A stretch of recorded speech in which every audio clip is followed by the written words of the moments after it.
retrouver le personnage du prologue qui s'appelle Vance. Et c'est un personnage qui est un peu à vif. C'est un photographe. C'est un artiste. C'est normal que les artistes soient un peu à vif. Donc, chapitre 1. Il m'énerve avec ses effets de voix gratuits, vieille cocotte. Et pourquoi retarder l'accrochage de mes photos? Meilleures que celles retenues, ou en tout cas aussi bonnes. Comment se vendre? À qui se vendre? Je suis achetable, pas jetable. Marmonne Venceslas. Ah, merci mon ami d'avoir regardé la galerie. Ce cher Apollinaire est-il passé? Non. Il sera allé directement à l'exposition Portrait d'un ruban jaune.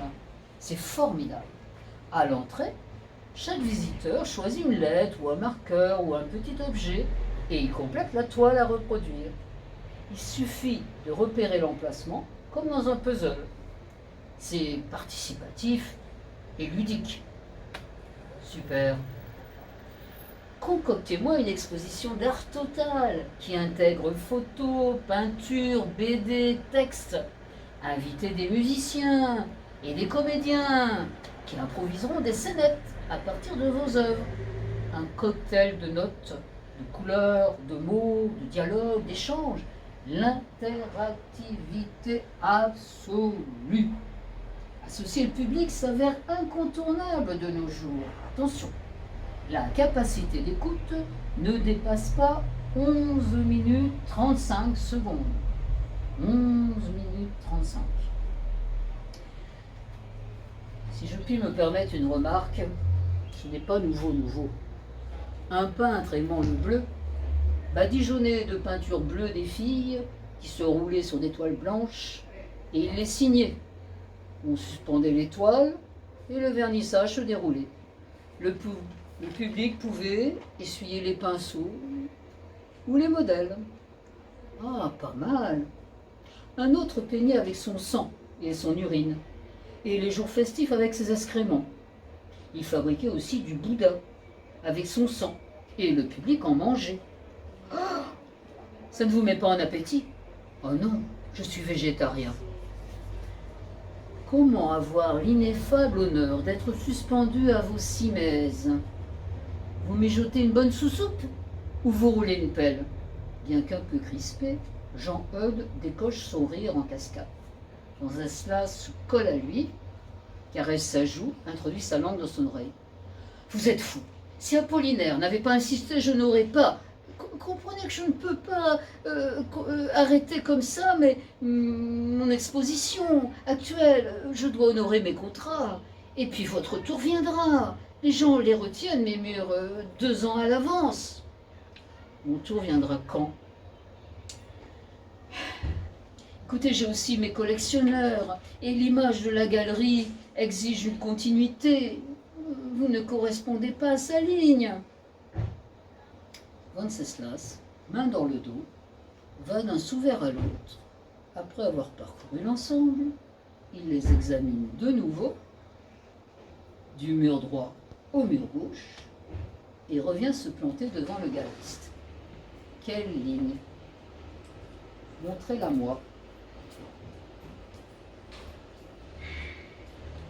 Dans une exposition collective, c'est moins évident. Mais où sont mes photos? Je veux les récupérer. Où se trouve l'atelier d'encadrement? Mais demain, à 11h35, je les veux. Sinon, je fracasse tous vos sous-verres et vous avec. Venceslas remonte la rue en vociférant. Entre les vendus et les glandus, le fric et la trique, le chacun pour soi, ça rabat-joie. Dieu qui s'en tape, ce gavin d'Agape, ça rime. La trahison des mots gonflant leurs jabots. Marianne qui rigole.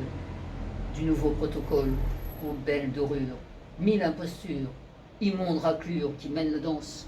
Je vais crever la panse à tous ces gros nuls qui postulent, aussi agressifs que des purgatifs, si tant suffisants, tels des artavans. Pardon, jeune homme, je cherche le musée hébraïque. Je ne le situe plus. Attendez. D'ici, le plus simple est de prendre la rue Rambuteau. Je vais vous accompagner. Voulez-vous que je porte votre sac? Il me paraît bien lourd. La dame le regarde. Ce n'est pas prudent, pas très recommandé, en effet. Et je ne suis pas très recommandable. Allons-y. Il la prend par le bras et la dirige. Connaissez-vous ce musée? S'informe-t-elle obligeamment. Je l'ai visité. On l'appelle plutôt le musée du judaïsme. C'est bien possible. Mais c'est un peu pareil. Elle lui tend son sac. C'est amusant qu'il soit situé sur la rue du Temple. Oui. Et en plus, dans l'hôtel Saint-Aignan. Il ne devait pas être juif, celui-là.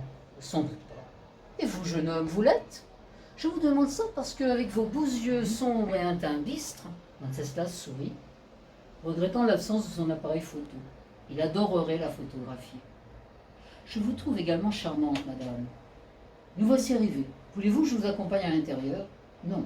Je suis attendu. Merci beaucoup, jeune homme. Comment vous appelez-vous? Wenceslas. Ah, je vous aurais volontiers appelé Abel, le souffle, ou Ezri, l'aide. J'aimerais. C'est plus court, moins prétentieux. Mon prénom, Wenceslas, signifie gloire couronnée. À 18 ans, j'ai vaguement hérité d'une couronne, mais la gloire se fait attendre. Elle viendra, elle viendra. Bonne journée. Wenceslas la suit du regard. Elle pourrait être sa grand-mère. Il aurait dû lui demander son prénom. Il se retient de courir après elle. Il hausse ses épaules. Qui te dit que cette brave femme n'a pas une bombe dans son sac? Un attentat fut déjoué de justesse dans ce lieu. Il reprend sa marche sans but. Pourtant, lorsqu'il composait cet excellent poème qui commençait par bande de glandus et cornus, il avait un objectif. Les mots comme les rêves s'échappent et éclatent tels des bulles. Il soupire. Mes rêves à l'image de mes journées m'ennuient. Même dans mes songes, je me débat avec des téléphones et des voitures qui ne fonctionnent pas. Je cherche vainement des surfaces pour étaler mes photos. Manquant de place, elles tombent et disparaissent. Je me fâche, je pleure. Comment, avec des rêves aussi négatifs, parvenir à conquérir les jours? À moins que mes échecs diurnes les conditionnent. Allons, Vance, allons, Vance. La petite dame croyait en toi. Peut-être une fée dont le gros sac contenait une citrouille susceptible de se transformer en galerie. Allons. Voilà, bon.